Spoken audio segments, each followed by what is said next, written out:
Hey, Zach here, and in today's video we're breaking down track number 2 off of the original Australian release of High Voltage, and this is the song She's Got Balls. And as far as we know, this is the first song that was co-written by both Bon Scott and the Young Brothers. And as the legend goes, Bon's wife asked him, "Why don't you write a song about me?" And so he did, and it was this one, and she divorced him, as the story goes. So this is a fun one, a pretty simple song that cranks in A minor. And in contrast to the last song that we looked at, Baby Please Don't Go, that was pitched up, this song is actually pitched down about a quarter step. So again, whether they actually tuned down or whether the tape was slowed down, either way, you're going to want to tune kind of in between E standard and E flat. So that's about a quarter step down. So with that, let's take a look at the main intro and verse riff. Alrighty, so this song revolves around this main riff in A minor.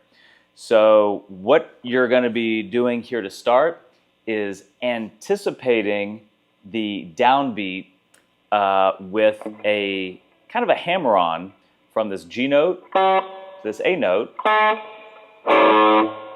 with that low A string.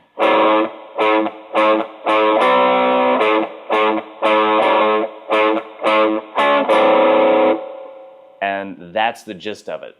So again, you're going to be hammering on for that octave there in A. Again, just hitting that downbeat on the 2 and the 3. And then we're going to catch this. Basically, it's the top part of a C power chord. But we're just going to catch that G and C note there on the 5th fret. So you can kind of bar that there. And that's played on the and of 4, and it rings through for the first beat of the next bar. So it kind of helps give the riff that groove. So between the anticipation with that hammer-on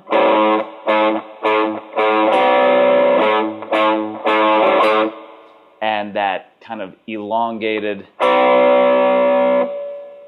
beat there on that C dyad, between those two parts of the riff, that's really what helps keep this riff interesting.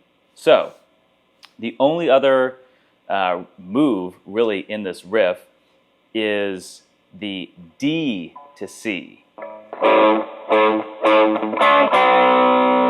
So it's the same dyad kind of shape. It's just a bar on the 7th fret, D and G strings. And again, that's just outlining the top part of a D power chord.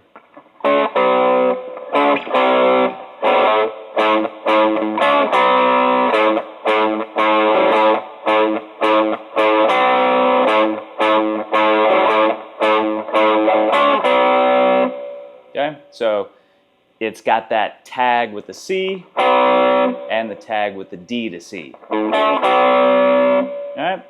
So the only other things to kind of keep in mind here is it sounds good if you can play especially that C chord there with just a little bit of the low A string ringing out. But what I have found when I'm jamming along is that it's really easy to hit this low A string too hard to where it muddles the sound. Basically to where the A note is louder than the C note there. So you want to be careful with that. Don't hit that low A too hard when you're playing that dyad. There's something very subtle there about just letting that low A ring out, but without actually playing it hard enough to where it drowns those top notes out. Okay? So from there, we're going to go right into the F and the G chords, which anticipate the chorus. So again, this is played in the intro before the very first verse, and it's played in the pre-chorus part. So that's just going to be an F power chord way down here on the first fret. And I think you need to play that with a little anticipation into the beat. So it's a little, like a little triplet, 1, 2, 3, strum. 1, 2, 3. You'll let that ring out for a couple bars, and then we're moving up to the G. And then on beats 3 and 4 of the next bar, we're just hitting that C power chord there on the 3rd fret, low A string root. So the whole part.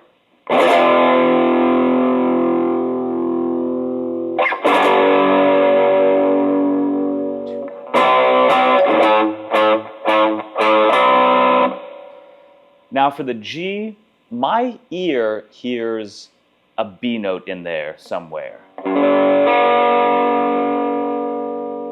Okay, so you might actually want to think about playing this with that B note there on top, so that basically looks like your G major bar chord,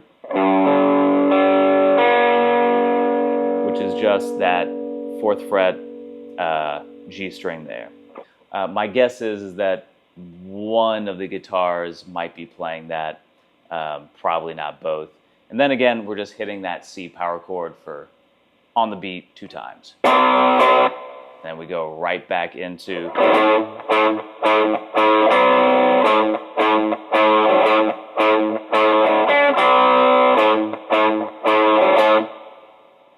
so good. I almost forgot, leading back into the verse, the last time you play that C power chord, you're actually going to play a triplet, a quarter note triplet, I think. It's pretty easy to feel for it. It's just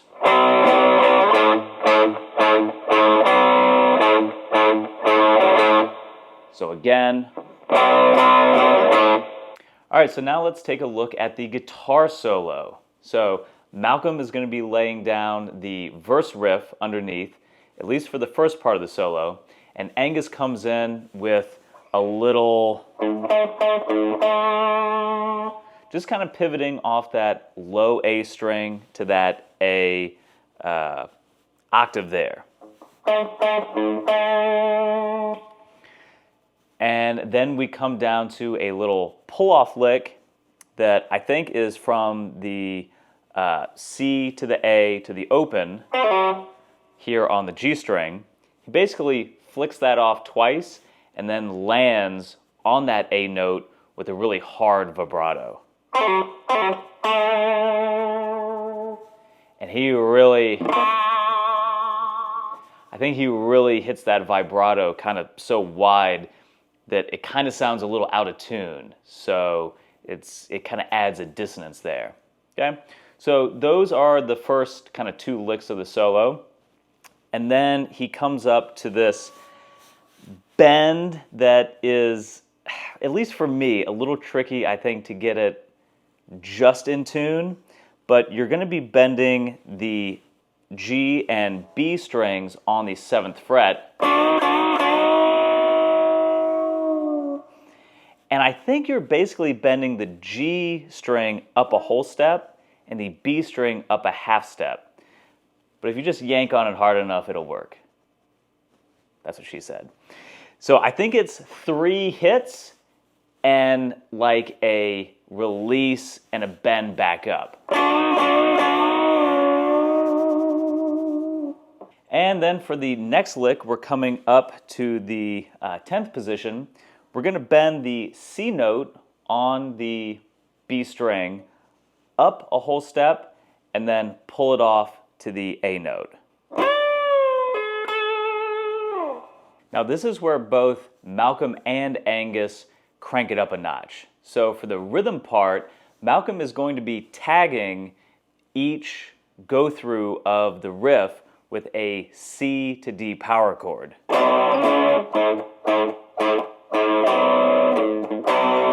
So then Angus comes in with these high parts up here at the A minor pentatonic octave, up here at the 17th fret.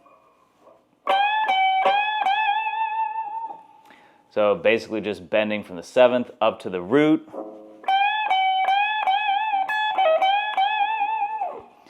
Catching that high A on the high E string. And again, pulling off, bending back up, just a classic lick there in that minor pentatonic box. So this next lick goes even higher. We're bending that high C to D note.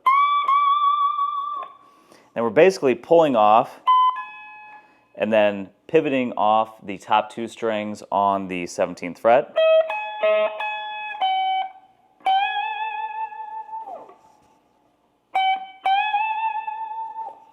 So again, hitting that G note and then bending it back up to that A. Then we're coming back down to that B string for another bend and release idea. And then we're going to do this chromatic, slidey part. And basically, I think we're going to take a dyad shape where we've got your ring finger on the G string, your index finger on the B string, and they're going to be 2 frets apart. So if we start up here, let's say probably where he's starting, like around the 19th and 17th fret, this basically gives you a major second or a whole step interval, and we're just going to like tremolo pick it all the way down, and then at the start of the next beat, we're going to do a slow ascent up to around this 12th position and then end on a high bend. So it's going to go something like this.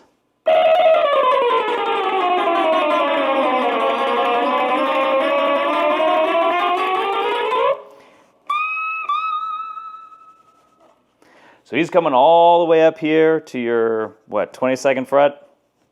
The D note bending up to the E. And I think he's actually grabbing,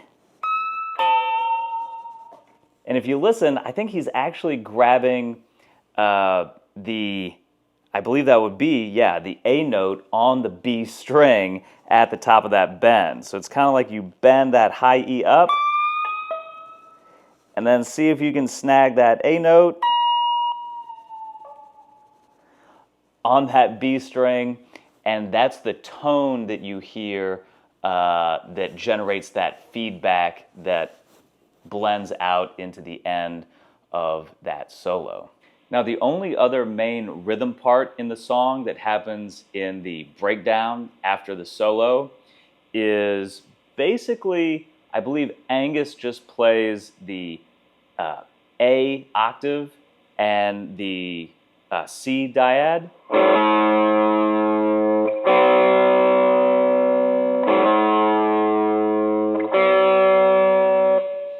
And Malcolm comes in with that C to D move. And so when you put them together, it makes more sense.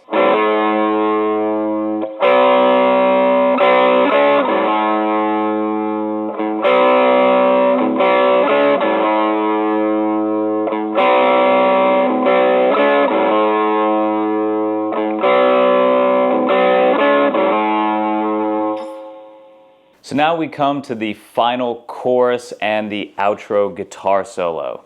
So again, Angus comes in with some licks that are kind of reminiscent of his main solo. And here we're kicking off with a... So again, kind of pivoting off that A octave. And then hitting that C note there on the G string. Again, there's like kind of a call and response here. So the next lick is like a... So that's just flicking off from that A note on the G string. And then again, hitting that lower C note there on the A string, giving it some good vibrato there. The next lick is a cool one. We're coming back up to our home bass pentatonic. We're going to do a pull-off to the open strings.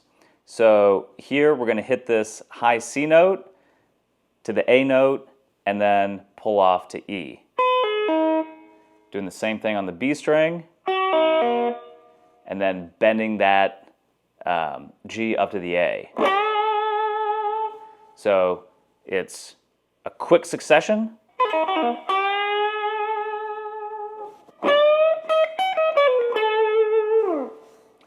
All right, so for this next one, we're coming up to the 12th position. We're going to bend this B string up to that E note, and then we're going to hit that E to G, and then we're going to pull off from the 15 to the 13 to the 12, and then hit that A root.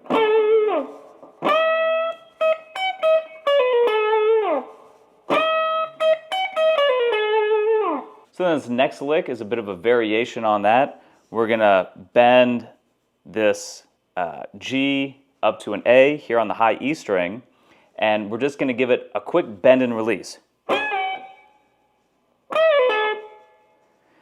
And then we're going to do a bend and pull off on the B string there on the 15th fret to the 13th fret, and again landing on that A. It's very fast. This next lick is an Angus classic. He does this motif all the time, where it's going to be like a bend, a flurry of notes, and then a vibrato on the root. So it goes something like taking this D note up to an E,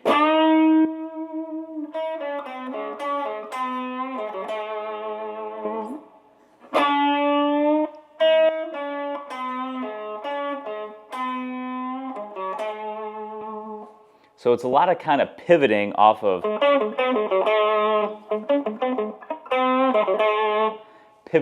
that A note there. So this next lick is a little fuzzy, but I think we're going from a slide from the C to the D note, and then we're kind of outlining that high A double stop here on the top two strings.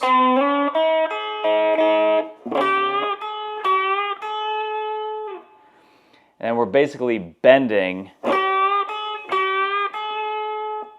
from the octave on the B string to hitting that octave A on the high E string. And then for the last few bars, of course, the rhythm is going to be playing the F chord, and Angus comes in with a bend here on the 13th fret.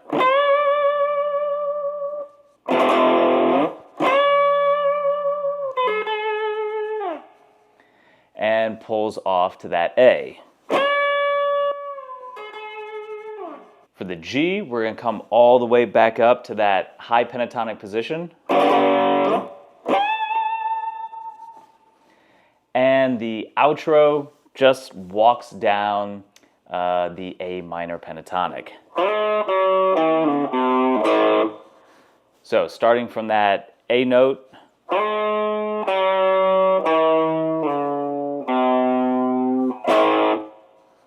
just walking right down the scale. And then, of course, it sounds like Angus is playing this high E unison bend at that last chord stab. All right, so that does it for She's Got Balls, a really fun one, especially when you tune down a little bit and get some slack in those strings. So have fun with that one, and be sure to check out the next video where we dive into Little Lover.